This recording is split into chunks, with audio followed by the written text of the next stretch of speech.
ലാ ഇലാഹ ഇല്ലല്ലാഹ് എന്ന ദിക്ർ അധികരിപ്പിക്കുക. ആ ദിക്റിനോളം മഹത്വം വേറെ എന്തിനാ ഉള്ളത്? ഹൽ ജസാഉൽ ഇഹ്സാനി ഇല്ലൽ ഇഹ്സാൻ എന്നല്ലേ? ആത്മാർത്ഥമായി മനസ്സറിഞ്ഞ് ലാ ഇലാഹ ഇല്ലല്ലാഹ് ചൊല്ലുന്നവർക്ക് സ്വർഗ്ഗമല്ലാതെ എന്ത് കൂലിയാണ് ഞാൻ കൊടുക്കേണ്ടത്? അതുകൊണ്ട് ഈ മരിച്ചവർക്ക് 70,000 തഹ്ലീൽ ഓർക്ക് സ്വർഗ്ഗം കിട്ടാൻ വേണ്ടി ചൊല്ലണം. നമ്മളും ചൊല്ലണം ഒരു 70,000 തഹ്ലീൽ. വേറെ ആരെങ്കിലുമൊക്കെ ചൊല്ലാനോ നമ്മൾ മരിക്കാനോ കാത്തുക്കണേനോ പകരം നമ്മളും ചൊല്ലി തീർക്കും ഒരു 70,000 തഹ്ലീൽ. തെളിവിന് പറ്റുന്ന ഹദീസും രേഖകളും ഒക്കെ ഉണ്ടല്ലോ.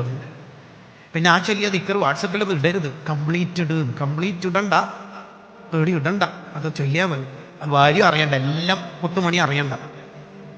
അള്ളാഹ് മാത്രം അറിയുന്നത് എന്തെങ്കിലും, അള്ളാഹ് മാത്രം അറിയുന്ന എന്തെങ്കിലുമൊക്കെ ഉണ്ടാവണമെന്നല്ലേ ഇമാം ഷാഫി റളിയല്ലാഹു അൻഹു പറഞ്ഞത്.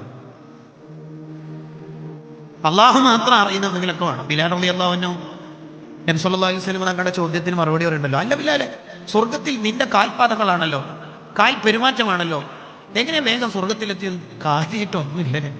പിന്നെ നബിയെ എപ്പോൾ വുളൂഎടുത്താലും വുളൂവിന് 2 റക്അത്ത് സുന്നത്ത് നിസ്കരിക്കാറുണ്ട്. ഈ ഹദീസ് വിശദീകരിച്ചപ്പോൾ മഹാന്മാര് ബുഖാരിയുടെ വ്യാഖ്യാതാക്കൾ തന്നെ പറയുന്നുണ്ട്, അങ്ങനെ എന്തെങ്കിലുമൊക്കെ ചിപ്പിക്കലത്ത് മുത്തുപോലെ ഒരാളും അറിയാത്തത്, നമ്മൾ മരിച്ചാൽ അഥവാ സ്മരണി ഇറങ്ങുന്നുണ്ടെങ്കിൽ ആ രേഖത്തിൽ പോലും വരാൻ സാധ്യതയില്ലാത്തത് വേണം. ഒരാളും അറിയാത്തത് എന്തെങ്കിലുമൊക്കെ വേണം. അത് വേണം. സ്വലാത്തായാലും ദിക്റായാലും കുറച്ചുണ്ട്, അങ്ങനെ വേണം. അങ്ങനെ എല്ലാവരും ഗ്രൂപ്പിൽ അറിയിക്കൊന്നും വേണ്ട. പിന്നെ ഈ സ്വലാത്തെല്ലാം മദീനയിൽ എത്തിക്കാൻ ആരെങ്കിലും അങ്ങനെ വരവൊന്നും വേണ്ട. അതിലെത്തിക്കാൻ അള്ളാഹ് എൻ്റെ സംവിധാനം ആക്കിയിട്ടുണ്ട്. ശരിക്കും ശ്രദ്ധിക്കണം. നമ്മളൊക്കെ അങ്ങനെ കുറച്ച് സ്വലാത്തില്ല, ദിക്ർ ആരും അറിയണ്ട, ഒരു മനുഷ്യനും അറിയണ്ട. അത് ഇമാം ഷാഫി റളിയല്ലാഹു പറയുന്ന കാര്യം ഷെഹ്റാനി ഇമാം വളരെ വിശദമായി തൻ്റെ ആദാബുൽ ഉബൂദിയയിൽ പറയും.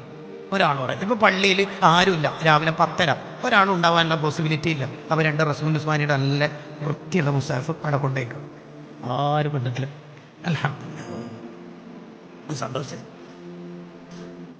അപ്പോൾ ഒരു സംശയം ഉണ്ടാവും, പിറ്റേന്നോ അല്ലെങ്കിൽ ഏതെങ്കിലും ഒരു ദിവസം ആ ഖുർആൻ എടുത്തിട്ട് ആരും ഖുർആൻ ഓതുമ്പോൾ നമുക്കൊരു മനസ്സിന് സന്തോഷം ഉണ്ടാവണമല്ലോ. എന്നൽ ഈമാനിൻ്റെ അടയാളം ഇത് അസറത്ത് ഹസനത്തും.